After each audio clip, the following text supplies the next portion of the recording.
देखिए, दाम्पत्य जीवन बहुत पवित्र, एक बहुत आदर्श और एक पवित्र व्यवस्था का नाम है दाम्पत्य जीवन।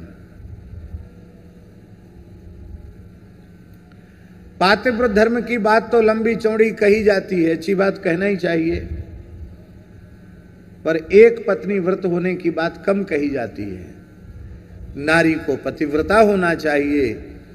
अब विधि पूर्वक वैदिक पद्धति से जिससे विवाह हुआ है, उसके विवाह के अतिरिक्त किसी भी नारी मात्र के प्रति उसके मन में भोग्या की बुद्धि उत्पन्न न हो, उसके प्रति भगिनी भाव या मातृभाव ही आवे, अथवा बहुत छोटी हो तो पुत्री भाव आवे, इससे इतर कोई भाव मन में जागृत न हो।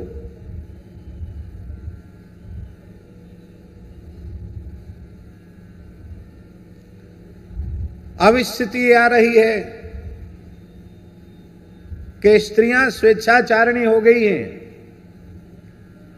और सर्वोच्च न्यायालय उसका समर्थन करता है। सर्वोच्च न्यायालय कहता है आप अपनी आपसी सहमति के साथ किसी के भी साथ रह सकते हो। खुले तौर पर स्वेच्छाचार के लिए छूट। आप किस नरक की ओर जा रहे हैं?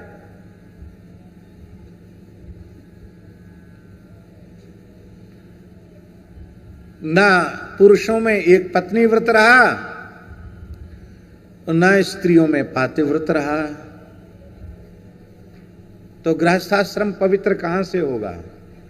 जब गृहस्थाश्रम पवित्र नहीं होगा तो पवित्र संतान कहां से होगी?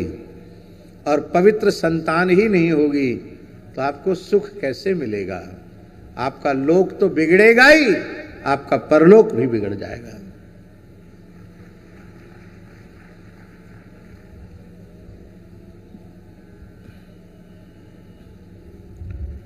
धर्म विहीन, संस्कार विहीन, सदाचार विहीन शिक्षा का यह दुष्परिणाम है कि कल ही समाचार में, सरकारी समाचार में बात आ रही थी कि चीन जनसंख्या के संकट से गुजर रहा है। माने जनसंख्या निरंतर बहुत घटती चली जा रही चीन की। वो चिंतित हो रहे हैं, संख्या घट रही है। और जो युवक युवती हैं वो विवाह करना ही नहीं चाहते, बिना विवाह के ही एक साथ रहना पसंद करते हैं।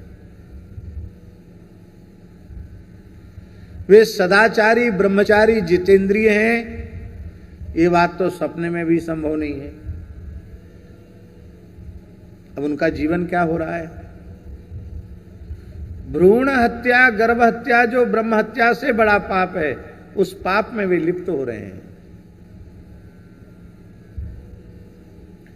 वहां लोग कह रहे हैं कि बच्चे ज्यादा पैदा करो, जल्दी विवाह करो, बच्चे पैदा करो, लेकिन लोग मान नहीं रहे। क्यों?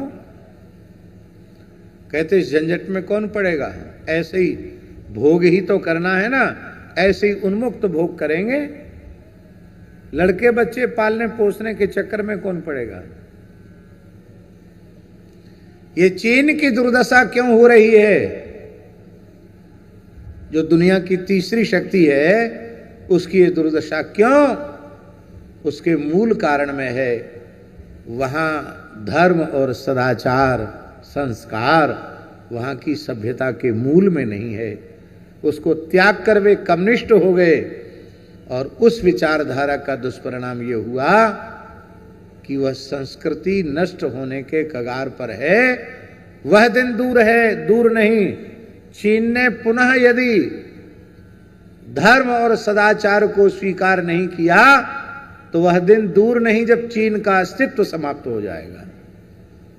और केवल चीन का अस्तित्व नहीं स्वामी जी, किसी भी उस देश का अस्तित्व जो धर्म और सदाचार संस्कार से विहीन है, उस देश का अस्तित्व मिट जाएगा।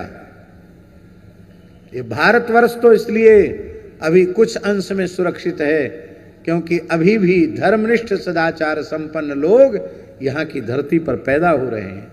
आज भी पतिव्रता माताएं यहाँ हैं, आज भी सदाचारी एक पत्नी व्रत पुरुष यहाँ हैं। इसके कारण ये हो रहा है।